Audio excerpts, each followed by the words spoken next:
با اکیپم تا رسیدم تو رو راه نمیدم VIP هنگوور کف هتل همه مدل VIP دندونا تیز واسه ژتونا چیپس هم سر یه میز VIP قراقاتی ضرب سفید آبی و زرد یه وام میشه ده میاد کی رولا دایمند چش خون کف لوبوتان بیب صدامون همه جا تو بانده یه پودر صدیه رو لول کن بده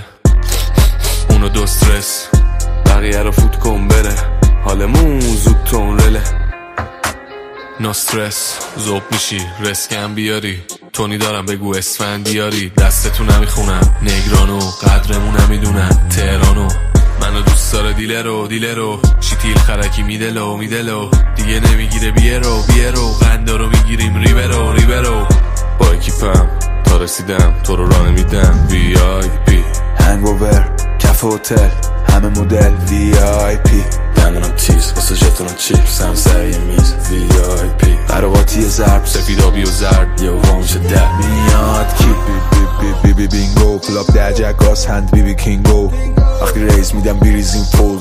بگو سرف کنه یکی درینکو میگم از این میزنی میگه از اون نداری از این دوبار ریختم دیدم همون ندادی رفت و دستمه حسود نباشی تو هم شاید فیتت شد با مسعود جهانی اینقدر زدم یه فیلم شبی سپی خلصه شد گوری خیلی وقت ریپ میزنه قلبشو دوتا چسبیدم میگم بریم بریم شب بچه نمیتونه آخه میکنه هلی قبلشو مثل یکی کس گفت بذار بده من جواب بس اینقدر رپرا رو تلگرام نگو مثل ناصر خسرو حرف همش از مواد تهران نسخ و ترکم دوام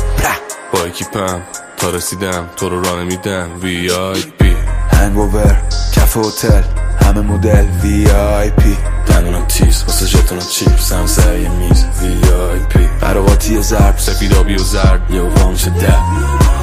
ای میرسیم صبح لس آنجلس فقط زیادم انگار نشستیم جلو پنج که زمزمه میخوره و میکنه فوتوسنتز دوتا عقب خوابیدن جلوش بلنده میزنم پاد تا بزنه دست زیر کسه پیچیدمه شدم یکی دیگه زد زیرش رپ فارسی هم شده خزیه نسل یک مشتیه پیرمرد چیه